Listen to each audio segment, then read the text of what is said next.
अस्सलाम वालेकुम all of you. कैसे हैं आप सब लोग। तो बस मैं आपसे जो है वो अपने 8 डेज़ की लास्ट वीडियो शेयर करने जा रही हूँ। आज डे नंबर 7 एंड 8। आपको पता है डे 6 में हम रात में मुल्तान आ गए थे और हमने उसी होटल में स्टे कर लिया था जो मैंने आपको डे 1 और डे 2 की वीडियो में दिखाया था। उन्होंने अपना नंबर हमें दे दिया था और हमने कॉल करके अपने रूम्स जो हैं वो रिज़र्व करवा लिए थे और फिर उसी तरह से हमने रात में जो है वो वहाँ पे स्टे किया जैसे पहले किया था। और रात को हमने जो है वो डिनर ले लिया था बाहर से। मदीना यखनी पुलाव और मुर्ग छोले मुल्तान के बड़े फ़ेमस हैं और उस होटल से भी बहुत करीब हैं, कैंट के एरिया में है। तो वहाँ से हमने डिनर ले लिया था और डिनर करके हम बहुत क्योंकि थके हुए थे तो सो गए थे। फिर हम सुबह उठे तो होटल की तरफ से ही हमें ब्रेकफ़ास्ट मिला था जैसे पहले मिला था, वो मैं आपको दिखा चुकी थी। तो हमने जो है वो ब्रेकफ़ास्ट किया, उसके बाद हम निकल गए थे हुसैन आगही मार्केट। और जब हम मुल्तान जाएं और हलवा ना लें तो ऐसा कैसे हो सकता है। तो ये आप हलवे की जो है वो अभी पिक्चर देख रहे हैं, इसके भी प्राइस मैं आपको बता देती हूँ। ये इन पैकेट्स में था और 4 पैकेट्स थे ये, और पूरा डब्बा 600 का था। और ये जो 10 पैक था ये 400 का था और ये 240 की थी बास्केट। ठीक है, तो अब जो है हो गए हैं 12:37 और हलवा वगैरह सब लेकर हम निकल गए हैं मुल्तान से। और आज हम जाएंगे नूर शरीफ जाएंगे और रात में स्टे करेंगे सक्खर पे। तो खुदा हाफिज़ मुल्तान गेट से हम बाहर निकल गए हैं। ये जो है वो मुल्तान रोड है और टाइम 1 बजने वाला है, 12:53 हो रहे हैं। ठीक है, और यहाँ से हम जाएंगे ओश शरीफ। यहाँ से जो ओश शरीफ का डिस्टेंस है वो तकरीबन 1.5 घंटे का है। तो 1.5 घंटे के बाद हम ओश शरीफ पहुँचेंगे। वहाँ पे हम लंच भी करेंगे और थोड़ा सा आपको गांव वगैरह भी दिखाएंगे और वहाँ पे एक मज़ार है तो वहाँ पे फातिहा ख्वानी भी करेंगे। ठीक है, तो अभी हम मुल्तान में ही थे और सुबह हमने हलवा वगैरह लिया सारा। उसके प्राइस भी मैंने आपको बता दिए। हुसैन आगही मार्केट में ही है, हाफिज़ की जो शॉप है वहाँ से हमने लिया। और अब हम मुल्तान से निकल चुके हैं और ये वो रोड है जो हमें मोटरवे तक लेकर जाएगा। इस रोड पे पीएसओ का पंप भी आता है, इसको मुल्तान रोड कहते हैं। और यहाँ पे अगर हम इसी रोड पे सीधा सीधा चले जाएं और मोटरवे को ज्वाइन नहीं करें तो हम भावलपुर की साइड पे निकल जाते हैं। लेकिन क्योंकि हमें भावलपुर नहीं जाना तो हम यहाँ से मोटरवे को ज्वाइन करेंगे। और इसी रोड से हमने पेट्रोल फिल करवाया था 5500 का। जी, तो after the filling of petrol हम यहाँ से ज्वाइन करेंगे शेरशाह टूल प्लाज़ा से होते हुए हम ज्वाइन करेंगे M5 which is Sukkur Multan motorway. और ओश शरीफ के लिए हम अलीपुर इंटरचेंज से एग्ज़िट लेंगे जब वो आएगा आफ्टर 1.5 आवर्स, तो वो भी मैं आपको दिखाऊंगी। तो अभी हम जो है यहाँ से लेफ़्ट लेंगे ज्वाइन करने के लिए M5 which is Sukkur Multan motorway. Multan आप जाएं तो हलवा ज़रूर लें। और 10 पैक में जो पुराने गोल वाले डब्बे में हलवा होता है ना नॉर्मल, वो 400 रुपीज़ का था ½ kg। बाकी पैकिंग्स बड़ी अच्छी अच्छी आ गई हैं जिस पे काजू लगे हुए थे। उसका पूरा स्क्वायर टाइप बॉक्स था, उसमें 4 छोटे छोटे पैकेट्स थे, वो 600 का था। और छोटी सी एक बास्केट थी, उसमें जो हलवा था वो 240 का था। तो ये है जी शेरशाह टूल प्लाज़ा और M4 इसके ऊपर मेंशन है, इससे आप कंफ्यूज नहीं होएगा। हम जाएंगे M5 पे ही, ठीक है। शेरशाह टूल प्लाज़ा पे ना M4 मेंशन होता है, चाहे आप वापस आ रहे हो या आप जा रहे हो। लेकिन हम जो ट्रैवल है मुल्तान से सक्खर का या सक्खर से मुल्तान तक का वो M5 पे ही करते हैं।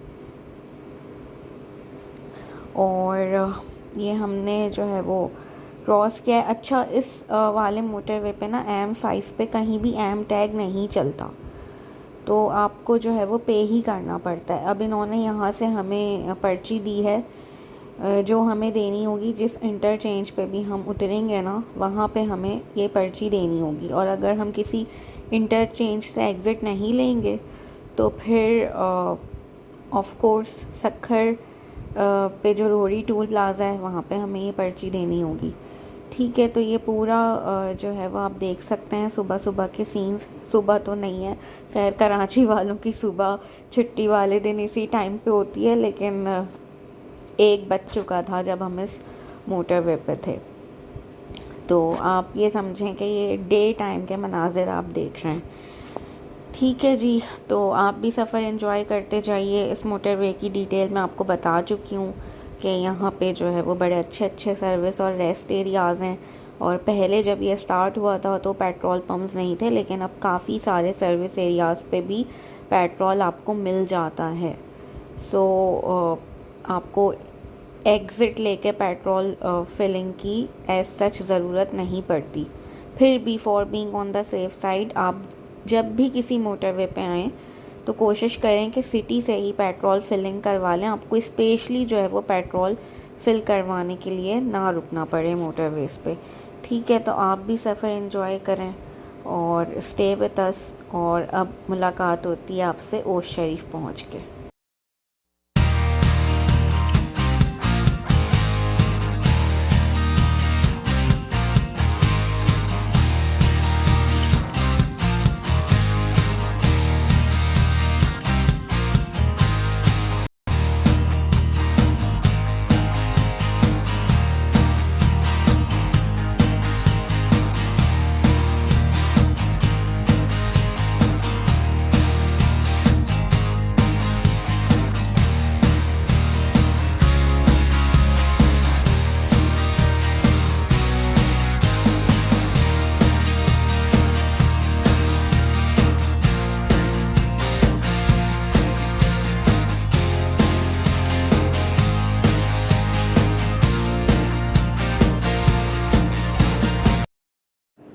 जी जनाब, तो आप देख सकते हैं हमने एग्ज़िट ले रहे हैं यहाँ से ओश शरीफ, अलीपुर, अहमदपुर, शिरकिया।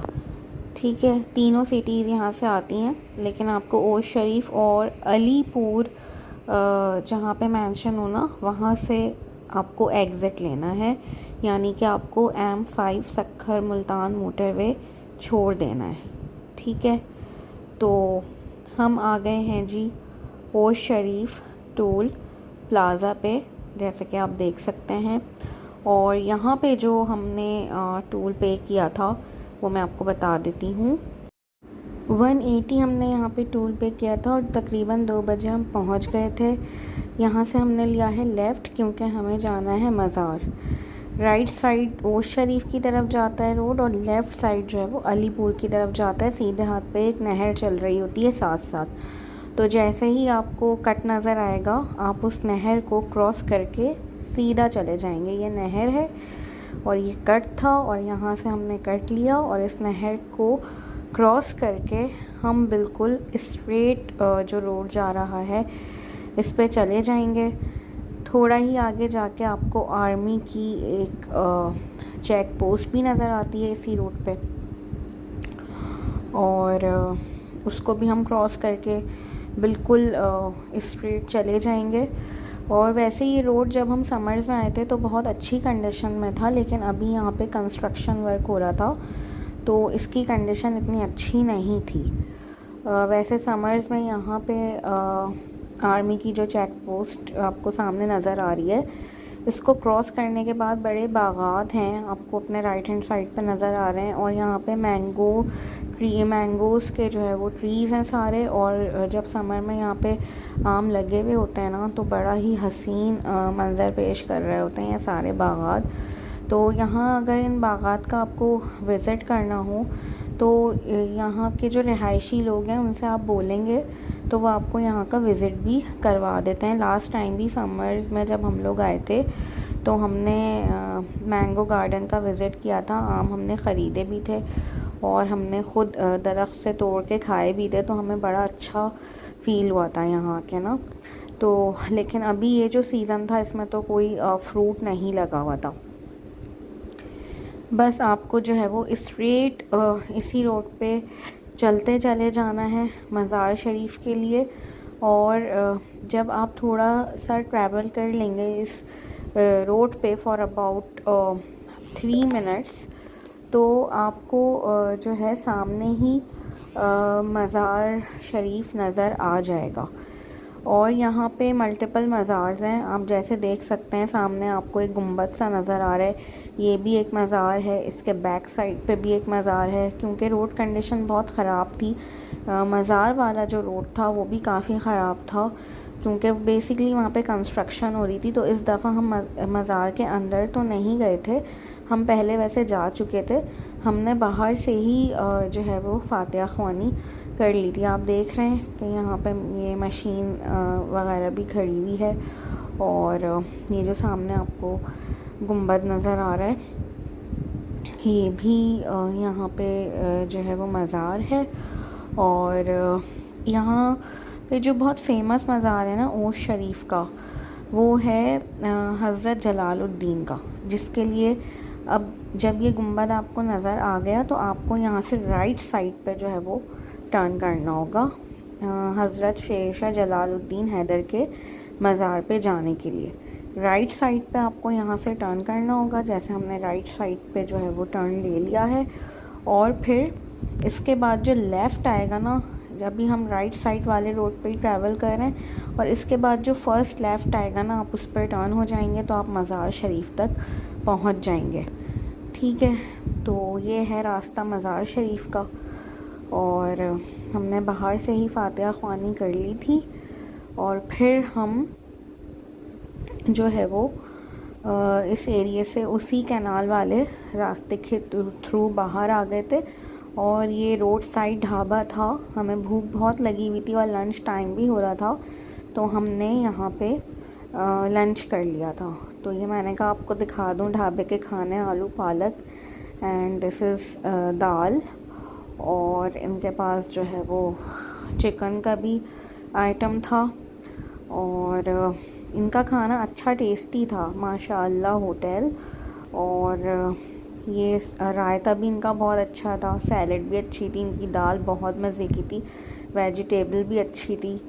तो जो ढाबे होते हैं ना, उनकी सब्ज़ी और दाल बहुत मज़े की होती है, मतलब 5 स्टार होटल्स तक की ऐसी दाल नहीं होती जैसे इन ढाबों की होती है। तो आप लोग ज़रूर ट्राई किया करें। फिर जो है हम आ गए थे 3 बजे मोटरवे पे, और अभी जो आप हरी मिर्चें देख रहे थे ना, वो ताज़ी ताज़ी टूटी हुई थी, इसलिए मैंने उनकी वीडियो बना ली थी। एक अंकल लेकर बैठे हुए थे, तो बड़ी ऑर्गेनिक चीज़ें होती हैं वैसे गांव वगैरह की ना। तो 3 बजे हमने दोबारा से M5 ज्वाइन कर लिया था, और अब हम जाएंगे सक्खर। लेकिन बीच में मैं आपको घोटकी से पहले एक रेस्ट एरिया आता है, वहाँ पे ना रूम्स वगैरह अवेलेबल हैं नाइट स्टे के लिए, गो मोटेल्स वालों के, तो वो भी मैं आपको दिखाऊंगी, स्टे विथ मी।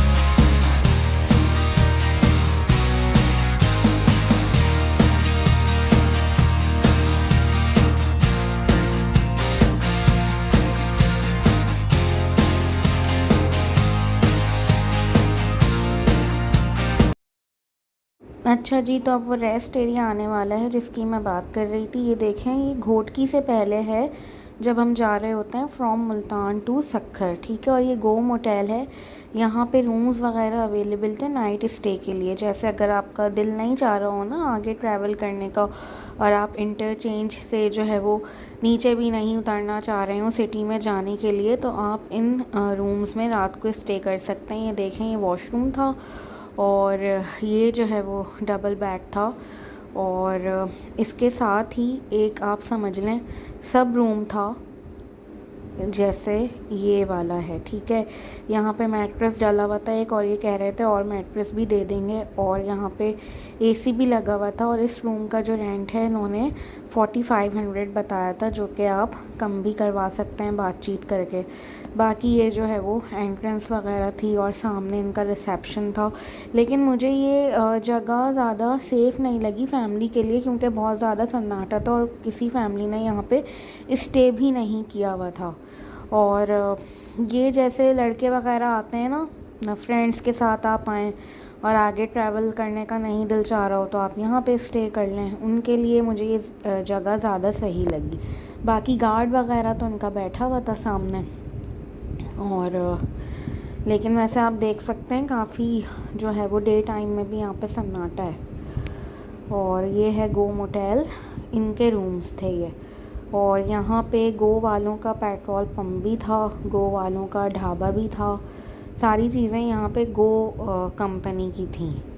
ये पेट्रोल पंप भी है, साथ ही में बिल्कुल बराबर में इनका ढाबा था और गो मोटेल भी था। तो मैंने कहा कि आप लोगों को थोड़ा सा दिखा दूँ कि अगर मोटरवे पे ही स्टे करना है टाइम सेविंग के लिए तो आप यहाँ पे भी स्टे कर सकते हैं। और ये जब हम जा रहे होते हैं फ्रॉम मुल्तान टू सक्खर, तो उससे घोटकी से पहले आता है ये वाला सर्विस एरिया ना, ठीक है। तो फिर अब हम दोबारा से आ गए हैं M5 पे, और अब हम जाएंगे सक्खर, और सक्खर में जो है वो स्टे करेंगे। सक्खर में हमें रूम मुश्किल से मिला था, क्योंकि जो एनजीओज़ वगैरह हैं ना काफ़ी फ्लड की वजह से वो आई नहीं थी, तो रूम्स ऑक्यूपाइड थे काफ़ी सारे गेस्ट हाउसेस के ना। जिस होटल में हमें स्टे करना था उसमें तो हमें कोई रूम मिला ही नहीं। फिर हम किसी और गेस्ट हाउस में गए तो वहाँ पे हमें रूम मिल गया था। और हम हमेशा जो है वो 2 रूम्स लेते हैं, लेकिन वहाँ पे 2 रूम्स नहीं थे, तो हमें 4 बेड का एक ही रूम मजबूरन जो है वो लेना पड़ा। वो भी मैं आपको दिखाऊंगी, और उसका मैं आपको नाम भी बताऊंगी गेस्ट हाउस का, और मैं आपको रेंट भी बता दूंगी। तो बिल्कुल समझ लें आप, शाम हो गई है और मगरिब होने ही वाली थी, और हम पहुंच चुके थे जी रोरी टूल प्लाज़ा पे। और यानी कि हम डे टाइम में जो है वो सक्खर पहुंच गए थे। वैसे सक्खर में हम रुकते नहीं हैं, हम हमेशा मुल्तान टू कराची डायरेक्ट जाते हैं जैसे हम आए थे। लेकिन रास्ता इतना ख़राब हुआ था ना फ्लड्स की वजह से नेशनल हाईवे का, कि हमें सेफ़ नहीं लग रहा था कि हम रात में ट्रैवल करें। तो हमने कहा हम नाइट स्टे कर लेते हैं और फिर सुबह सुबह कराची के लिए हम निकल जाएंगे। तो हम पहुंच गए हैं रोहड़ी टूल प्लाज़ा पे, और टाइम हो रहा है 5:32, शाम के 5:30 बज रहे हैं। और यहाँ से यहाँ पे जो हमने टोल पे किया था वो है 480 रुपीज़। M5 पे एम टैग नहीं चलता, तो आपको कैश ही पे करना पड़ता है। और ये रूम था उसका, और गेस्ट हाउस का जहाँ हमने स्टे किया था, ये डाइनिंग एरिया था, ये ब्रेकफास्ट हमने वहीं से मंगवा लिया था। और ये वो गेस्ट हाउस था, step in guest house Sukkur का, जहाँ पे हमने स्टे किया था। बस फिर नेक्स्ट मॉर्निंग जो हमारा लास्ट डे था, हम सुबह सुबह जो है वो निकल गए थे तकरीबन 11 बजे तक यहाँ से कराची जाने के लिए। तो बस ये है कि रूम यहाँ का ठीक था, 4 बेड्स थे, उसमें एसी लगा हुआ था। उन्होंने हमसे 5000 चार्ज किए थे पर एक नाइट के। और नाश्ता आपने देखा ही था कि उसमें जो है वो 3 हाफ़ फ्राइड एग्स थे, स्लाइसेस थे, और चाय थी 3 कप।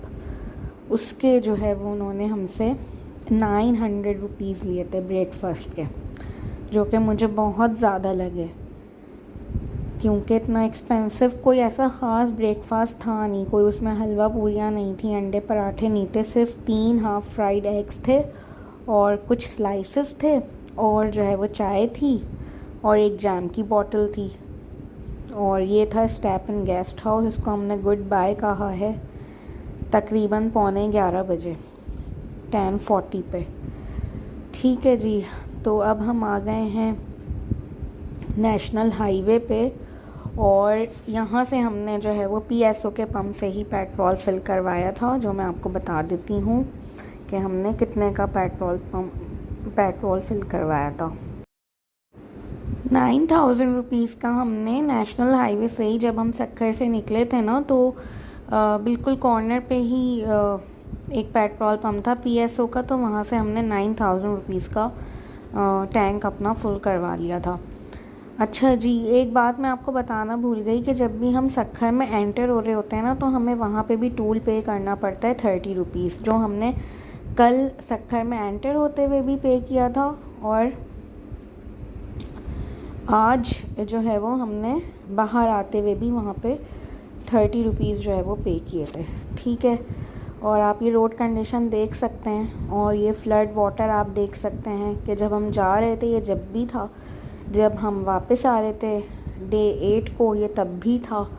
और रोड कंडीशन आपके सामने, आप धूल मट्टी से अंदाज़ा लगा सकते हैं कि कितनी ख़राब यहाँ की जो है वो रोड कंडीशन थी, कि मतलब मैं तो कैप्चर भी नहीं कर पा रही थी, इतना ज़्यादा कैमरा हिल रहा था।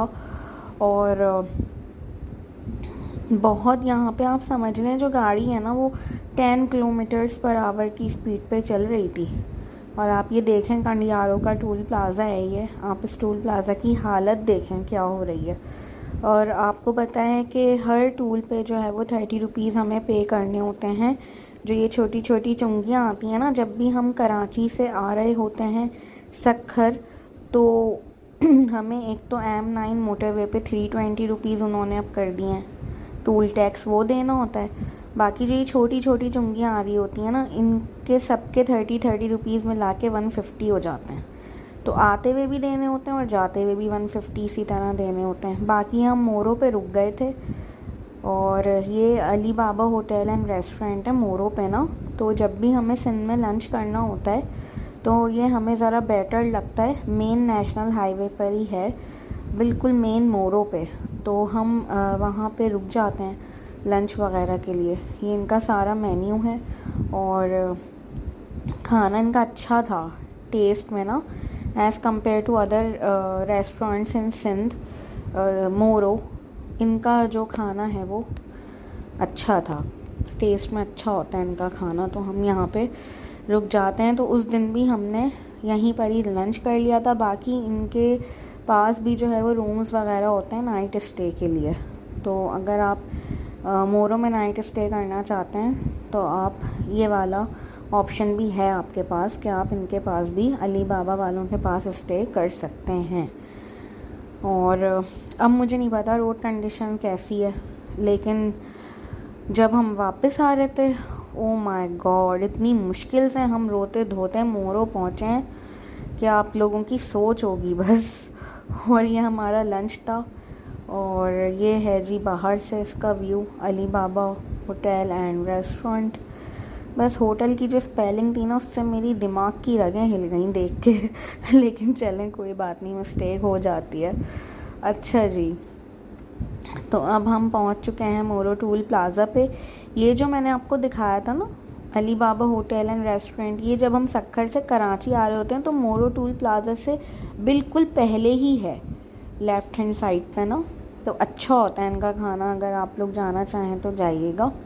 और अब हम ट्रैवल कर रहे हैं नेशनल हाईवे N5 पे, और ये यहाँ से हमने नेशनल हाईवे N5 को छोड़ के राइट टर्न लिया है to join Qazi Ahmed link road. ठीक है, और आपको मैं पहले भी बता चुकी हूँ कि ये शॉर्टकट वे है नेशनल हाईवे को छोड़ के। अब हम इस लिंक रोड पे आ गए हैं और ये लिंक रोड हमें लेकर जाएगा इंडस हाईवे तक, और बाकी का जो हमारा सफ़र है वो हम इंडस हाईवे पे कवर करेंगे। सही है ना। तो ये मैंने डे 1 में आते हुए भी ये वाला रास्ता आपको दिखाया था डिटेल में, और जाते हुए भी मैं आपको दिखा रही हूँ कि हमने नेशनल हाईवे छोड़ दिया और हम यहाँ पे आ गए हैं काजी अहमद लिंक रोड पे, और यहाँ से हम ज्वाइन करेंगे इंडस हाईवे को जाम शोरों तक जाने के लिए। ठीक है, इससे आपके 28 to 30 किलोमीटर्स सेव हो जाते हैं। ये शॉर्ट वे है, ठीक है, शॉर्टकट है बेसिकली ये। लेकिन वही वाली बात है कि इंडस हाईवे कि रोड कंडीशन तो बहुत अच्छी है, लेकिन बीच में ना 10 to 15 किलोमीटर्स का पैच आता है जो कि सिंगल लेन है। सही है जी, यानी वहाँ पे एक ही रोड है और गाड़ियाँ जा भी रही होती हैं, आ भी रही होती हैं। तो सुबह के टाइम पे तो रश नहीं होता, अर्ली इन द मॉर्निंग, लेकिन शाम के टाइम पे जो है वो बार बार ओवरटेकिंग भी करनी पड़ती है, स्पीड भी स्लो करनी पड़ती है, मतलब काफ़ी केयरफुली ड्राइव करना पड़ता है। तो अगर आपके अंदर पेशेंस है तो आप बिल्कुल ये वाला शॉर्टकट वे लें जो हमने लिया है, और अभी हम ज्वाइन करने लगे हैं इंडस हाईवे को। ठीक है जनाब, लेकिन अगर आपके अंदर पेशेंस नहीं है ना तो फिर आप नेशनल हाईवे से ही चले जाएं, क्योंकि वो 2 लेन्स हैं, जाने का रास्ता अलग है, वापस आने का अलग है। यहाँ पे तो जो है वो बीच में अच्छे खासे किलोमीटर्स का ऐसा पैच आता है कि उसी रोड से गाड़ियाँ जा भी रही हैं, आ भी रही हैं, तो बड़ी केयरफुली जो है वो ड्राइव करना पड़ता है और पेशेंस के साथ ड्राइविंग करनी पड़ती है। जब हम लोग जा रहे थे तो एक रात पहले ही एक्सीडेंट हुआ था ट्रक का और बस का, जिसको मैंने कैप्चर भी नहीं किया, और अगर मैं कर भी लेती तो मैं वीडियो में शो नहीं करती क्योंकि दिल ख़राब होता है देख के ना। तो वो भी इसीलिए हुआ था कि आमने सामने से वो दोनों चीज़ें आपस में टकरा गई थी। तो जब भी आप इस रास्ते से आएँ, अभी तो ये आपको आने का और जाने का अलग अलग नज़र आ रहा है ना, लेकिन बीच में एक पैच ऐसा आता है कि बस एक ही रोड होता है, तो उस पर आप बड़ा सब्र के साथ ड्राइव करें। और अगर आपकी पर्सनैलिटी में सब्र नाम की कोई चीज़ नहीं है तो बराए मेहरबानी आप इस रास्ते से बिल्कुल भी ट्रैवल ना करें, क्योंकि यहाँ पे बड़े फ्रीक्वेंटली एक्सीडेंट्स होते रहते हैं। ठीक है जी, तो अब आपसे मुलाकात होती है जाम शोरो पहुँच के। Stay with us.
अच्छा जी, हम जाम शोरो पहुंच चुके हैं और बस अब हम ज्वाइन करेंगे इसको क्रॉस करके M9 कराची हैदराबाद मोटरवे। और वहाँ हम रुक गए थे थोड़ी देर के लिए, हमने चाय वाय पी थी और टाइम हुआ है 5:17 या 5:13 हुए हैं, तकरीबन 5:15 का वक्त है। और हम पहुँच चुके हैं कराची हैदराबाद मोटरवे M9 पे। और यहाँ पे हमने आधे घंटे का रेस्ट लिया था, इस रेस्ट एरिया में चाय वाय पी थी और उसके बाद हमने फिर से ज्वाइन कर लिया था कराची हैदराबाद मोटरवे M9 को। और टूल टैक्सेस मैं आपको बता चुकी हूँ कि 5:49 पे हमने ज्वाइन किया है इसको फिर से। और टूल टैक्सेस मैं आपको बता चुकी हूँ कि जाते हुए भी 320 कट जाते हैं एम टैग में से, और वापस आते हुए भी 320 कट जाते हैं एम टैग में से M9 के लिए। बाकी जब हम कराची से सक्खर जा रहे होते हैं तो बीच बीच में जो छोटी छोटी चुंगियाँ आती हैं जहाँ हम 30 रुपीज़ पे करते हैं, तो वहाँ पे टोटल जो बनता है वो 150 बनता है जाते हुए भी और वापस आते हुए भी, चाहे आप नेशनल हाईवे से जाएँ या फिर आप इंडस हाईवे वाला रूट लें, 150 ही जो है वो बनता है। ठीक है, तो बस ये था हमारा 8 दिन का सफ़र। और आप लोगों का बहुत बहुत शुक्रिया, आप लोगों को बहुत वीडियोस अच्छी लगी, और जिन लोगों ने मुझसे कुछ जगहों की फरमाइश की है मैं ज़रूर उन जगहों को कवर करूँगी जब मैं जाऊँगी नेक्स्ट टाइम। और thank you so much for liking the videos. Subscribe my channel and share the videos. और ये देखें, ये DHS सिटी है। मैंने कहा आप लोगों को थोड़ा सा दिखा दूं कि कितना खूबसूरत लग रहा है। M9 मोटरवे पे DHS सिटी रात के टाइम पे जो है वो ऐसा लगता है, तो बड़ा ही आइकॉनिक लग रहा था, बहुत अच्छा लग रहा था दिखने में। आप लोग ज़रूर बताइएगा मुझे कि आप लोगों को कैसी लगी वीडियोस। अभी तक तो मुझे बड़े अच्छे कमेंट्स मिले हैं। Once again thank you so much. Take care. अल्लाह हाफिज़। Subscribe the channel, like and share the videos. और कोई भी आपका क्वेश्चन हो तो आप मुझसे ज़रूर पूछें कमेंट्स में। I will reply to everyone. और मैं आज सोच रही हूँ कि एक वीडियो बनाऊँ जिसमें मैं आप लोगों को ना पूरी टोटल कॉस्ट बताऊँ इस पूरे टूर की, जो आप लोगों ने देखा है कि पूरा टोटल ख़र्चा वर्चा इसमें कितना आया, सब मिला के, खाना पीना, होटल, घूमना फिरना, पेट्रोल वगैरह। ठीक है जी, तो अपना बहुत ख्याल रखिएगा। अल्लाह हाफिज़। और कमेंट्स में बताइएगा कि आप लोगों को ये पूरा सफ़र कैसा लगा। Take care. Bye bye.